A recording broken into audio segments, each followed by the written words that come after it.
All right, so there's this huge global power struggle heating up over AI, and it is fascinating.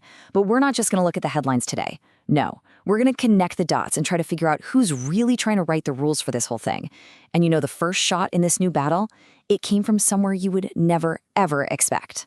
So that quote you just saw, wow, you'd think that was aimed at some foreign enemy, right? Nope, that's a senior official at the Pentagon talking.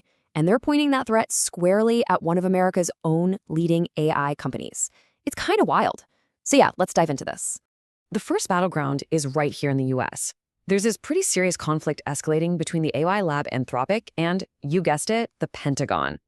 Okay, so this is where it gets really interesting. This is the core of the disagreement. On one side, you have Anthropic drawing this hard red line, saying, you cannot use our AI model, Claude, for violence, weapons, or surveillance, period. But then, on the other side, you've got the Pentagon basically saying, look, if we partner with you, we get to use this for all lawful purposes. We decide the limits, not you. And this whole thing just blew up when reports came out that Claude was used during a secret military operation where, and this is a key part, kinetic fire occurred. We're talking about real shots being fired. And the Pentagon's reaction? It was intense. They're actually thinking about labeling Anthropic a supply chain risk. Now, you might be wondering, what does that even mean? Well, to put it into perspective, this is the same kind of label they slap on foreign adversaries. Think about the US government's ban on Huawei back in 2019. That's the level of threat we're talking about here. This isn't just a slap on the wrist. It's a move that could get them completely blacklisted from the entire military ecosystem. It's a huge deal. So here's the crucial thing. This isn't just about Anthropic. OpenAI, Google, xAI, they're all in these talks too. And even though a Pentagon official went public saying they're confident the other labs will just fall in line, sources close to the whole thing are saying, not so fast. The discussions are apparently still very much undecided. So what you have here is a really high-stakes standoff for the entire US AI industry. Okay, so let's zoom out a bit. Because while this, AI civil war is brewing at home, brand new challengers are popping up on the global stage, and they're coming from China. And that's really the key question, isn't it?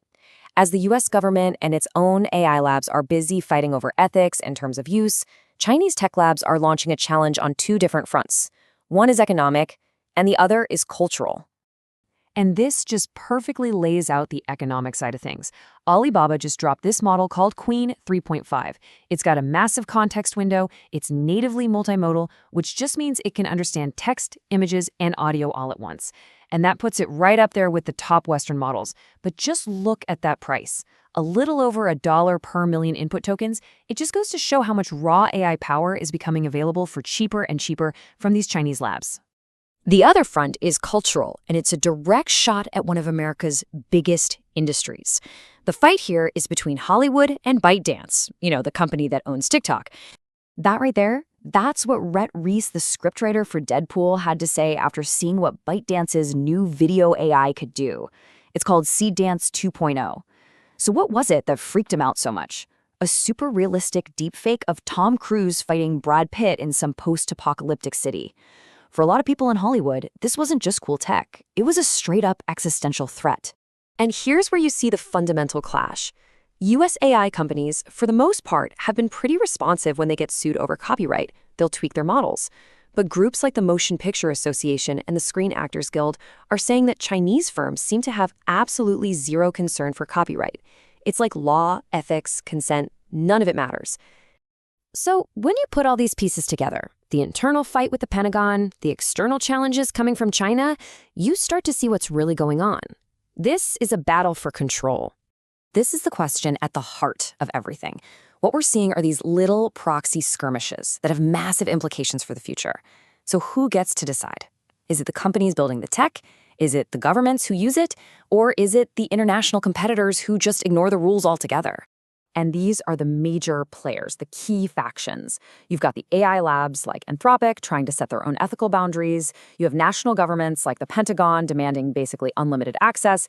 You've got international competitors like Alibaba and ByteDance just changing the whole economic and cultural game. And then you have industry groups like the Hollywood guilds fighting to protect their people. But hang on, there's one more massive piece to this whole puzzle. A new and incredibly powerful player is getting ready to step into this already crowded and contested arena. Apple. Apple's schedule is really heating up. After some mysterious event announcement from March 4th, we're all expecting new MacBooks with their next-gen chip in the first half of the year. And almost everyone thinks the long-awaited AI Siri is finally going to be revealed at their big developers conference in June.